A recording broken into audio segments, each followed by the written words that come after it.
હવે જુઓ લેટર કાંડમાં નવો વળાંક।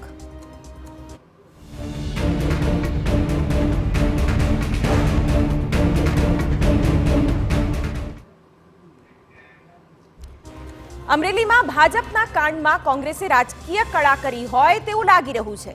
ધારાસભ્યને બદનામ કરવાના ષડયંત્રમાં પાટીદાર યુવતીની ધરપકડ કરવામાં આવી અને પોલીસે આરોપીઓનો સરઘસ કાઢ્યું અને આ સરઘસના નામે રાજકીય સંગ્રામની શરૂઆત થઈ ચૂકી છે। કોંગ્રેસનો આક્ષેપ છે કે પાટીદાર યુવતીની ખોટી રીતે ધરપકડ કરવામાં આવી છે।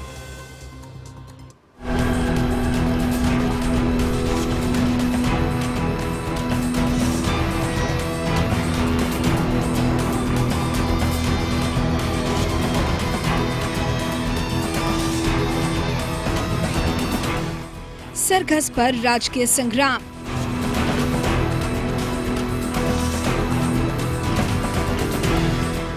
कांग्रेसનું પાટીદાર કાર્ડ।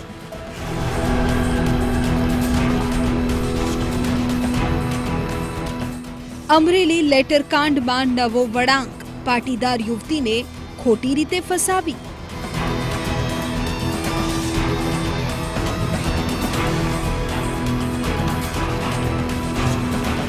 ભારતીય જનતા પાર્ટીની અંદરો-અંદરનો મામલો છે।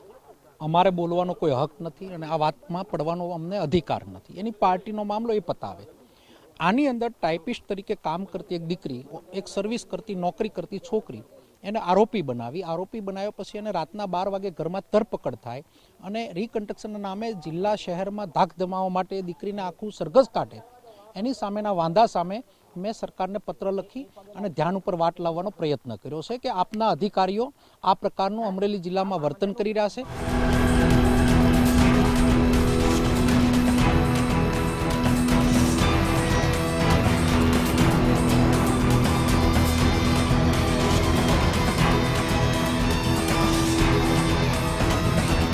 પોલીસની સામે એક જ પ્રશ્ન છે કે તમે રાતના 12 વાગે પકડવા ગયા એ કાયદાની અંદરમાં આવે છે?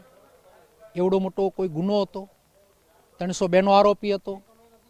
કોઈ એને સરકાર સાથે છેતરપિંડી કરી હતી? સાથે સાથે જે પ્રમાણે રિકન્સ્ટ્રક્શન થવું જોઈએ તો એની ઓફિસમાં જ્યાં ટાઈપ થયું ત્યાં થવું જોઈએ, બીજા રોડ ઉપર શા માટે કર્યું? બીજા રોડ ઉપર લઈ જવાની શું જરૂરિયાત પડી? માટે પોલીસને કાન આંબળવાનું સરકાર કામ કરે। જે પણ આમાં ઇન્વોલ્વ હોય એ પોલીસ ઉપર કાર્યવાહી થાય એટલી મારી માગણી છે।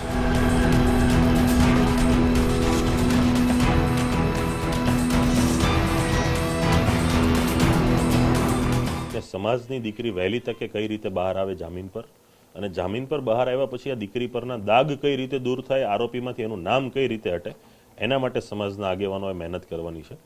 એમણે જે પત્ર લખ્યા છે એમને પણ હું આવકારું છું, પણ મેં પહેલાં કીધું એમ કે પાર્ટી લાઈન છોડીને, એ કોઈ પણ પક્ષ હોય, હું પણ પક્ષ સાથે જોડાયેલું છું, એ પણ પક્ષ સાથે જોડાયેલા છે, આમાં જે ઘટનાઓ ઘટી છે એ પણ ભારતીય જનતા પાર્ટી સાથે જોડાયેલી, પક્ષને સાઈડમાં છોડી દીકરીને ન્યાય અપાવવા માટેની આ લડાઈ છે।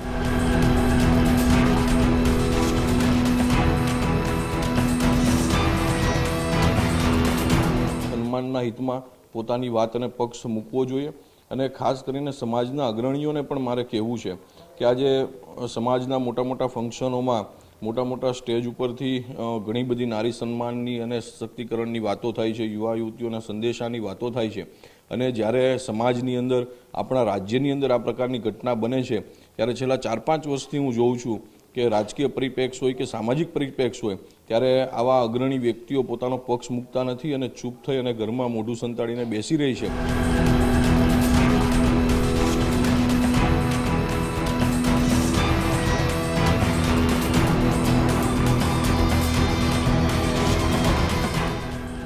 અમરેલી લેટરકાંડમાં પાટીદાર દીકરીનું આરોપીની જેમ સરઘસ કઢાતા રાજકારણ ગરમાયું છે। કોંગ્રેસે પાટીદાર યુવતી સાથે અન્યાય થયો છે તેવો દાવો કર્યો અને પાટીદાર પોલિટિક્સ શરૂ કરી દીધું। તાલુકા પંચાયત પ્રમુખના નકલી લેટરપેડ પર સ્થાનિક ધારાસભ્યને બદનામ કરવાનું કાવતરું ઘડવામાં આવ્યું હોવાનું સામે આવ્યું હતું। અમરેલી તાલુકા પંચાયતના પ્રમુખ કિશોર કાનપરિયાના નામે કેટલાક કિસ્સાઓ દ્વારા નકલી લેટરપેડ બનાવી અને નકલી સહી સિક્કો કરી લેટરપેડ પર ધારાસભ્ય કૌશિક વેકરિયા સામે ભ્રષ્ટાચારના ગંભીર આરોપો મૂકવામાં આવ્યા। આ મુદ્દે તાલુકા પંચાયત પ્રમુખ કિશોર કાનપરિયાએ પોલીસ ફરિયાદ આપી હતી, જેથી ગણતરીની કલાકોમાં પોલીસે સમગ્ર મામલાનો પર્દાફાશ કર્યો। આ કેસમાં એક મહિલા સહિત 4 લોકોને ઝડપી પાડવામાં આવ્યા છે. આ કેસમાં પાટીદાર સમાજની દીકરીનું સરઘસ કાઢવામાં આવ્યું હતું, જેના અનેક જગ્યાએ ઘેરા પ્રત્યાઘાત પડી રહ્યા છે. આ અંગે કોંગ્રેસના નેતા પ્રતાપ દુધાતે મુખ્યપ્રધાન ભૂપેન્દ્ર પટેલને પત્ર લખ્યો છે.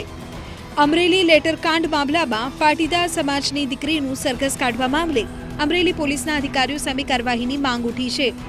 કોંગ્રેસના પૂર્વ ધારાસભ્ય પ્રતાપ દુધાતે કહ્યું કે દીકરીએ માલિકના કહેવા પર લેટર ટાઈપ કર્યો છે. દીકરીનો ઈરાદો કોઈને બદનામ કરવાનો નહોતો.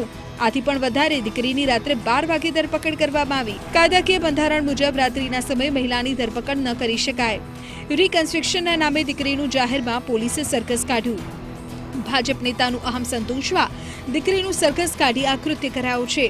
દુધાતે આ મામલે પાટીદાર આગેવાનોને પણ પત્ર લખી પાટીદાર દીકરીની પડખે રહેવાની અપીલ કરી છે. પટેલ સમાજના આગેવાનોને જગાડવાનો પ્રયત્ન કર્યો છે કે જાગો, નહીં જાગો તો આજે એ પરિવાર ગોટી પરિવારની દીકરી, કાલે મારી દીકરી, પ્રમદી તમારી દીકરી. અને પટેલ સમાજના આગેવાન તરીકે પટેલ સમાજની દીકરી છે એટલા માટે નથી લખ્યું.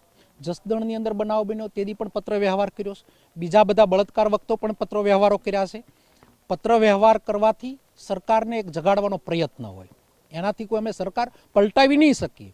પટેલ સમાજના આગેવાન તરીકે મારી ફરજ બને. આગેવાનો શું કહ્યું છે? સમાજના આગેવાનો હજુ સુધી કે સામે નથી આવ્યા? સામે આવે કે ના આવે એની ફરજનો વાત છે. મેં તો એને જગાડ્યા કે જાગો. કોંગ્રેસના પાટીદાર નેતાઓ પાટીદાર યુવતીના બચાવમાં ઉતરી આવ્યા છે. જોકે પોલીસનું કહેવું છે કે તેઓએ કાયદા પ્રમાણે જ કાર્યવાહી કરી છે. સરઘસ કાઢવા મુદ્દે પણ પોલીસે પોતાનો બચાવ કર્યો. પ્રક્રિયા મુજબ કોર્ટ સામે હાજર કરતા કોર્ટ તરફથી આરોપીને રિમાન્ડ મળેલ હતું અને આ રિમાન્ડ દરમિયાન આરોપીના ઝડપી પંચનામું કરીને આરોપી જે તપાસના કામે પુરાવા છે એ આરોપીને કઈ જગ્યાએ રાખેલ છે, ઓફિસમાં કઈ જગ્યાએ રાખેલ છે, દુકાનમાં કઈ જગ્યાએ રાખેલ છે, એ તપાસની પ્રક્રિયાના ભાગરૂપે બહુ જ ન્યાયની હિતમાં અગત્યનું છે અને એના માટે પોલીસે આરોપીને તે જગ્યા લઈ ગઈ હતી. તે બાબતે જે પ્રક્રિયા કાયદાકીય છે એનું પૂરતું પાલન પોલીસ તરફથી કરવામાં આવેલ છે. તમે વિડીયોમાં પણ જોઈ શકો છો કે આરોપીની હાજરી અને ઉપસ્થિતિ બાબતમાં આરોપીની ત્યાં કેવી રીતે ઉપસ્થિતિ છે, તો એનાથી બિલકુલ સાબિત થાય છે કે કાયદાના પ્રક્રિયામાં કાયદાની ન્યાયની હિતમાં જ પોલીસે કાર્યવાહી કરેલ છે. તે બાબતે સોશિયલ મીડિયામાં હાલ જે આક્ષેપ થયેલ છે તે આક્ષેપ સાથે અમે સહમત નથી અને ત્યારબાદ અમે કોર્ટ હવાલે કરતા કોર્ટે પણ અમારા પુરાવા આધારિત આરોપીને જેલ હવાલે કરેલ છે. કોંગ્રેસે પાટીદાર કાર્ડ રમી આ કેસમાં નવો વળાંક લાવવાની કોશિશ કરી છે. જ્યારે ભાજપનું કહેવું છે કે કોંગ્રેસ પાસે કોઈ મુદ્દો નથી એટલે રાજકીય રોટલા શેકે છે. અમરેલીની ઘટના જે ઘટી છે એમાં પોલીસ પોતાની કાર્યવાહી કરી રહી છે. ત્યારે પોલીસ જ્યારે આ ઘટનાનું રિકન્સ્ટ્રક્શન કરે છે તો એ કોર્ટના આદેશ મુજબ કરતી હોય છે. કોંગ્રેસની મેલી મુરાદ એ છે કે આ ઘટનાની અંદર ગુજરાતની દીકરીના વિશે અભદ્ર ટિપ્પણી કરીને સરઘસ કાઢ્યું જેવી જે વાતો ફેલાવી રહી છે. એટલા માટે હું કોંગ્રેસને ચેતવી રહી છું કે રાજનીતિ કરવી હોય તો તમે રાજનીતિક મુદ્દા પર કરો, અમારી ગુજરાતની દીકરીની અસ્મિતા ઉપર રાજનીતિ ના કરો. કોંગ્રેસે ભાજપના આંતરિક મુદ્દામાં ઝંપલાવી તેને પાટીદાર રંગ આપી દીધો છે. પોલીસ પોતાના નિર્ણય પર અડગ છે. ત્યારે હવે જોવાનું એ છે કે પાટીદાર સંસ્થાઓના પ્રમુખો આ મુદ્દે શું નિર્ણય લે છે અને પાટીદાર યુવતીની પડખે આવે છે કે નહીં. સુરતથી બળદેવ સુથાર અને અમરેલીથી જયદેવ કાઠી સાથે બ્યુરો રિપોર્ટ TV9.